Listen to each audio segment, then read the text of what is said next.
Orang kata buat baik berpada-pada, buat jahat jangan sesekali. Tapi kalau kau dah jahat sangat, memang kaki polis atas kepala. Ikuti kisah ini. Assalamualaikum, terima kasih dan kami hargai atas komen-komen korang untuk video lepas.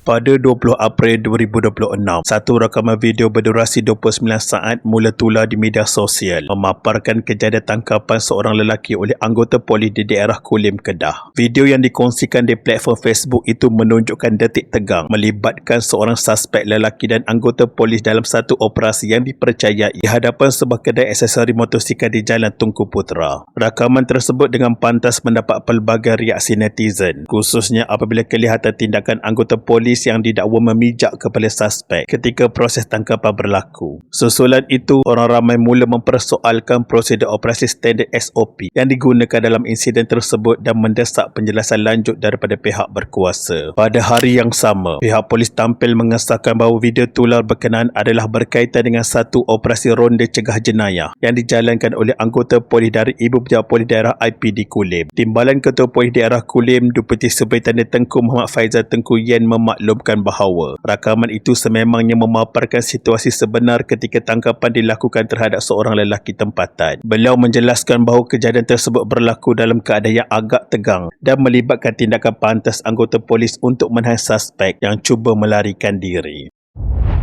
Menurut siasatan awal polis, kejadian sebenar berlaku sekitar jam 11 pagi pada hari kejadian ketika anggota polis sedang menjalankan rondaan cegah jenayah di sekitar Jalan Sungai Ular, Kulim, Kedah. Ketika itu, anggota polis telah mengesan seorang lelaki yang mencurigakan sebelum cuba menahannya bagi tujuan pemeriksaan lanjut. Namun situasi menjadi tegang apabila suspek bertindak agresif dan enggan memberikan kerjasama kepada anggota polis yang cuba menahannya. Tindakan suspek itu kemudiannya mencetuskan pergelutan antara kedua pihak di lokasi kejadian. Dalam usaha meloloskan diri daripada ditahan, suspek dilaporkan bertindak menendang motosikal milik anggota polis yang berada di tempat kejadian. Perbuatan tersebut bukan sahaja menghalang usaha tangkapan, malah turut mencetuskan risiko keselamatan kepada anggota polis yang sedang menjalankan tugas. Suspek kemudiannya bertindak melarikan diri dengan menunggang motosikal secara melulu dalam keadaan yang berbahaya. Lebih membimbangkan, suspek juga dilaporkan menunggang motosikal secara melawan arus, sekaligus membahayakan pengguna jalan raya lain di kawasan tersebut. Susulan tindakan melarikan diri itu, anggota polis segera bertindak menjejaki pergerakan suspek bagi mengelakkan kejadian yang lebih serius berlaku di jalan raya. Beberapa minit kemudian, suspek berjaya dikesan semula oleh anggota polis di hadapan sebuah kedai aksesori motosikal di Jalan Tunku Putra. Lokasi tersebut kemudian menjadi tempat berlakunya detik tangkapan yang dirakam dan seterusnya tular di media sosial. Pada ketika itu, seorang anggota polis dilihat bertindak memijak kepada suspek bagi mengawal pergerakan lelaki tersebut daripada terus melawan atau melarikan diri. Babak inilah yang menjadi fokus utama dalam rakaman video dan mencetuskan perdebatan hangat dalam kalangan netizen.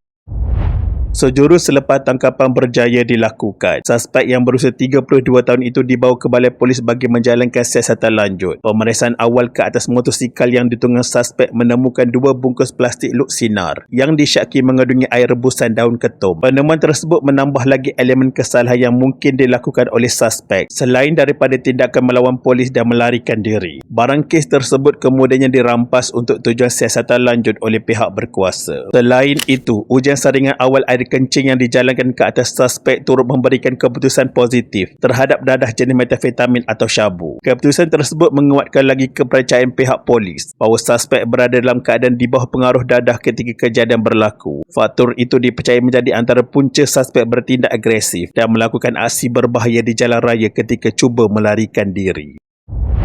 Berhubungan itu, pihak polis membuka kertas siasatan terhadap suspek di bawah beberapa peruntukan undang-undang termasuk Seksyen 30-3 Akta Racun 1952 yang melibatkan kesalahan berkaitan bahan terlarang seperti air ketum. Suspek juga disiasat di bawah Seksyen 15-1-A Akta Dadah Berbahaya 1952 berhubung pengambilan dadah. Tidak ketinggalan, Seksyen 42-1 Akta Pengangkutan Jalan 1987 turut digunakan bagi kesalahan memandu secara melulu dan berbahaya. Polis Diraja Malaysia memberi jaminan tidak akan melindungi salah laku mana-mana anggotanya yang terlibat menggunakan kekerasan ketika tangkapan suspek di Kulim, Kedah.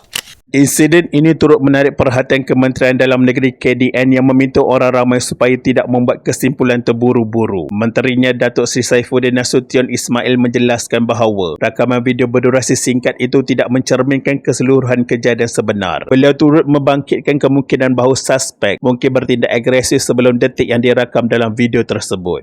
Pun menghubungi Ketua Polis Kedah untuk menyegerakan siasatan, semak sama ada kepatuhan tata cara dari segi penguatkuasaan, kemudian jika di sana ada keperluan, saya lapik ayat kata, kalau pada akhir siasatan itu menunjukkan ada keperluan untuk menggerakkan Jabatan Integriti bagi menilai sama ada SOP itu ada pelanggaran atau tidak.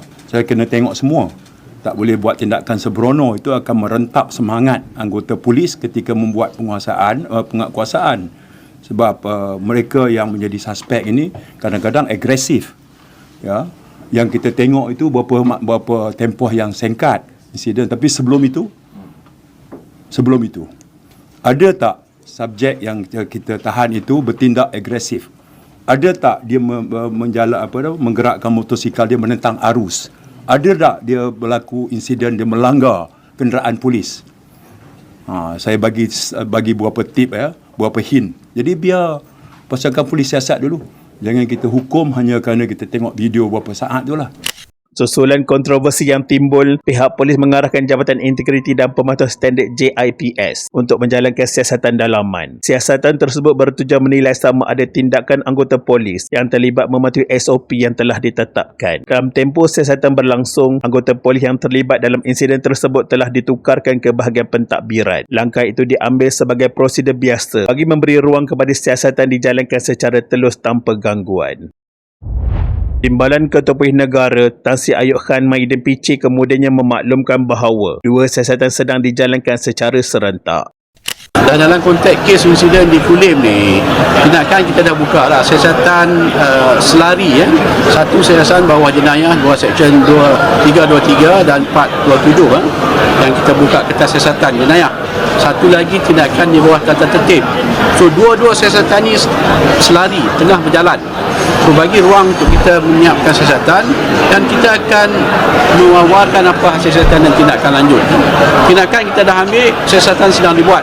Kita tidak akan melindungi sebarang salah laku pegawai pun anggota kita. Tapi dalam konteks SOP, memang ada SOP yang telah ditetapkan dan kita memang boleh menggunakan kekerasan minima kalau suspek-suspek ini melawan. Boleh digunakan. Tapi itu kekerasan minima dan munasabah. Itu kadang-kadang ada grey line juga lah. Itu kadang-kadang ada kekerasan kita kena tengok lah. Tindakan suspek itu melawan dan sebagainya, kalau mengancam keselamatan kita, takkan kita nak gunakan kekerasan minima, mesti kekerasan yang lebih kan. Bagi akulah, tak salah besar mana pun polis tu buat. Siapa suruh jadi penjenayah? Kalau dah terang-terang kau buat jenayah, takkan nak dibelai-belaikan lagi. Tapi itulah, polis ni pun satu, kalau dia pun nak beduk budak tu, beduklah di lock up nanti. Bukan depan kedai orang ramai. Apa pendapat korang? Polis salah ke tak dalam kes ni? Sekian, terima kasih.